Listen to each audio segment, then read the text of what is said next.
नमस्कार, स्वागत है आपका मेरे चैनल धर्म और संस्कृति विथ निमिषा में। आज के वीडियो में हम गणगौर पूजा की विधि, कथा एवं आरती के बारे में जानेंगे। गणगौर पूजा चैत्र नवरात्र के तीसरे दिन मनाई जाती है। चलिए शुरू करते हैं आज का वीडियो। सबसे पहले आप शंकर जी, गणेश जी और पार्वती जी की मूर्ति का अभिषेक करते हैं गंगा जल, दूध, दही, शहद आदि से। ये व्रत कुंवारी कन्याएं एवं वैवाहिक स्त्रियां रख सकती हैं। आप देख सकते हैं इस वीडियो में मेरी ताई जी, मेरी दादी और मम्मी बैठी हैं। आप अभिषेक करने के बाद मूर्तियों को साफ करके पोंछकर साफ कपड़े से उनको चौकी पर स्थापित कर सकते हैं। उसके बाद जो शंकर जी और गौरा जी की गणगौर के रूप में मूर्ति है, आप उसका पूजन करें। ये मूर्ति मिट्टी या गाय के गोबर से भी बनाई जाती है। आप गंगा जल आम के पत्ते में लेकर चढ़ा सकते हैं, जिस प्रकार से मेरी दादी को आप देख सकते हैं वो चढ़ा रही हैं। अच्छे से पूजन करने के बाद अब आप मूर्तियों को तिलक लगाते हैं हल्दी, रोरी, चावल आदि से। तिलक लगाने के बाद हम फूल माला आदि चढ़ाते हैं।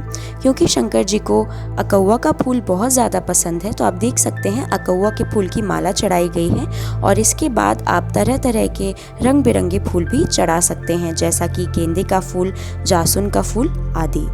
आप देख सकते हैं इसके बाद हम जनेऊ को टीक कर जनेऊ शंकर जी को चढ़ाते हैं। जनेऊ के साथ साथ हम आटी भी चढ़ा सकते हैं।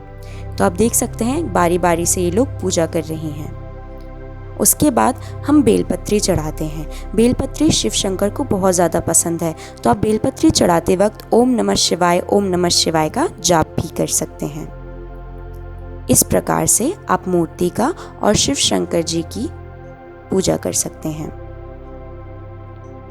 आप उसके बाद सुहाग चढ़ाते हैं। सुहाग में सिंदूर, मेहंदी, बिंदी आदि आप चढ़ा सकते हैं, कंगन, लाली। इस सब के बाद अब हम हवन करते हैं। हवन के लिए आप कंडे ले सकते हैं या सूखी लकड़ियां ले सकते हैं। हवन में कई लोग 5 आहुति देते हैं, कई लोग 11। अब हवन के बाद हम शुरू करते हैं हमारी व्रत की कथा। एक समय की बात है, शिव शंकर और पार्वती जी पृथ्वी पर भ्रमण करने आए और उस दिन गणगौर का दिन था। शिव जी ने पार्वती जी से पूछा कि आप कौन से रास्ते से चलना चाहेंगी, जो 6 महीने का रास्ता है वो, या फिर 12 मास के रास्ते से। तो पार्वती जी ने बोला हम 12 मास के रास्ते से चलेंगे। शंकर जी ने बोला वहाँ पर बहुत सारी समस्याएं आपको मिल सकती हैं और इतना दुख आप देख नहीं पाएंगी। पार्वती जी ने बोला नहीं प्रभु, हम तो उसी रास्ते से जाना चाहेंगे। तो जब वो पृथ्वी पर आती हैं तो वो देखती हैं एक जगह एक मादा जो घोड़ी है उसका बच्चा होने वाला था और वो बहुत ज़्यादा पीड़ा में थी। तब पार्वती जी कहती हैं कि ये पीड़ा मुझसे देखी नहीं जाती प्रभु, आप तो मेरी गांठ बांध दें। आगे बढ़ती हैं, वो देखती हैं कि उन्हें एक गाय मिलती है जिसका बछड़ा होने ही वाला था और वो भी बहुत ज़्यादा पीड़ा में कराह रही थी। पार्वती जी दोबारा कहती हैं कि इतनी पीड़ा मुझसे नहीं देखी जाती, आप तो मेरी गांठ बांध दें। वो और आगे बढ़ती हैं और देखती हैं कि एक जगह एक स्त्री का बच्चा होने वाला था। अब वो कहती हैं कि प्रभु आप मेरी गांठ अवश्य बांध दें, मुझसे ये सब नहीं देखा जा सकता। शंकर जी उनकी गांठ बांध देते हैं। वो और आगे जाती हैं तो देखती हैं कि एक जिस तरीके से हमारे समाज में वर्ण सिस्टम है, उसके आधार पे जो नीचे कुल की औरतें वहाँ पूजा कर रही थी और वो पार्वती जी को देखकर बहुत प्रसन्न हो जाती हैं और उनका पूजा करती हैं। पार्वती जी उनकी पूजा से खुश होकर उन्हें सुहाग का सामान बांट देती हैं। उसके बाद आगे चल के उन्हें कुलीन घर की जो ब्राह्मण स्त्रियां होती हैं वो मिलती हैं वर्ण के आधार पर। और क्योंकि वो नहा धोकर और सभी प्रकार के व्यंजन बनाकर आ रही थी, इसलिए उन्हें आने में समय लग जाता है। पूरा 16 श्रृंगार करके वो पार्वती जी का पूजन करती हैं। इतने में शिव शंकर वहाँ आ जाते हैं और वो स्त्रियाँ शिव शंकर का भी पूजन करती हैं। अब पार्वती जी के पास बिल्कुल भी सुहाग नहीं बचा था, क्योंकि उन्होंने खुशी में सारा सुहाग जो नीचे कुल की स्त्रियाँ थीं उन्हें बांट दिया था। शिव शंकर उनसे पूछते हैं कि गौरा जी अब आप क्या करने वाली हैं। तो पार्वती जी ये सुनकर अपने उंगली में से काटकर मेहंदी, अपने सिंदूर सब उन स्त्रियों को दे देती हैं एक कलश में घोलकर, और वो सब कुछ उन पर छिड़क देती हैं बूंदों के तौर पर, और वो आगे बढ़ती हैं और इस तरीके से वो उन्हें आशीर्वाद देती हैं कि सभी का सुहाग अमर रहे, और जिनकी अभी शादी नहीं हुई है उन्हें मनचाहा वर मिले। लौटते में जब वो देखती हैं कि जो वो घोड़ी थी अब अपने बच्चे के साथ बहुत अच्छे से खेल रही है, जो गाय थी वो अपने बछड़े के बहुत ज़्यादा प्यार कर रही है, और जो महिला थी जिसका बच्चा होना था वो भी अपने बच्चे के साथ बहुत ज़्यादा खुश है। ये देखकर पार्वती जी बहुत ज़्यादा खुशी हो जाती हैं और शंकर जी से बोलती हैं कि आप तो मेरी गांठ खोल दें। और शंकर जी ये सुनकर कहते हैं कि ठीक है, हम तुम्हारी गांठ खोल देते हैं। इसके बाद वे कैलाश पर्वत पर वापस चले जाते हैं। तो गणगौर की पूजा इसीलिए रखी जाती है कि सभी का सुहाग अमर रहे और सभी अपने अपने घर परिवार में बहुत ज़्यादा खुश रहें। इस तरीके से गणगौर का पूजन नवरात्रि के तीसरे दिन मनाया जाता है। कहीं कहीं ये पूजन 16 दिन तक भी चलता है, कहीं पर 8 दिन तक चलता है। तो इस प्रकार से अपने अपने घरों में सभी स्त्रियां गणगौर की पूजन करती हैं।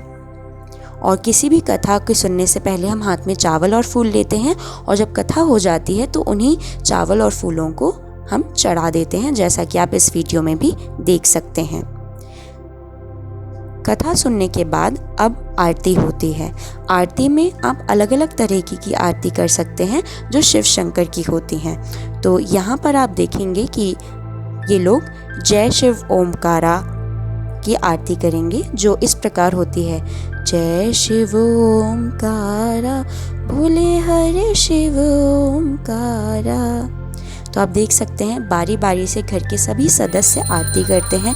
जिन्होंने पूजन नहीं भी किया है वो भी आरती कर सकते हैं। आपके घर में जहाँ पर भी भगवान विराजमान हो वहाँ की आप आरती करें, तुलसी जी की आरती करें और पूरे घर में जहाँ जहाँ भगवान की मूर्ति व चित्र हो वहाँ की आरती करें। जैसा कि आप देख सकते हैं मेरी दादी यहाँ बोल रही हैं कि बाहर जाके तुलसी जी की भी आरती कर लो। आप देख सकते हैं कि मंडप कितना प्यारा बना है। अगला हम सुहाग लेते हैं। जो भी सुहागली स्त्रियां होती हैं वो 2, 5 या 7 बार इस तरीके से सुहाग लेती हैं ताकि और इससे वो मांग भरती हैं। अगला जो ये थाली में पानी है, इस पानी में जो गणगौर हैं उनकी छवि को देखा जाता है और फिर इस पानी से एक बार होली खेला जाता है। जिस तरीके से पार्वती जी ने ब्राह्मण स्त्रियों के ऊपर छिड़का था उसी तरीके से ये लोग एक दूसरे पर छिड़कते हैं। इसके बाद ये लोग जो हमारे घर में बड़े हैं उनका आशीर्वाद लें और एक दूसरे को प्रसाद बांटते हैं। तो आपके अंतिम जो इसका स्टेप कह सकते हैं वो ये है कि घर में जितने भी लोग हैं उनको टीका लगाएं और उनको प्रसाद दें। प्रसाद देते हुए और दान दक्षिणा करके हमारा गणगौर का पूजन संपन्न होता है। इसके बाद जो ये व्रत होता है, सुबह से हमारे घर की स्त्रियां पानी नहीं पीती हैं जो भी व्रत रखती हैं।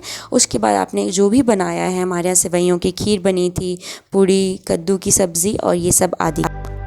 अगर आपको ये वीडियो अच्छा लगा हो तो लाइक और कमेंट कर हमें ज़रूर बताएं। और अगर आप पहली बार इस चैनल पर आ रहे हैं तो ज़रूर सब्सक्राइब करें धर्म और संस्कृति से जुड़े ऐसे ही वीडियोस के लिए। धन्यवाद।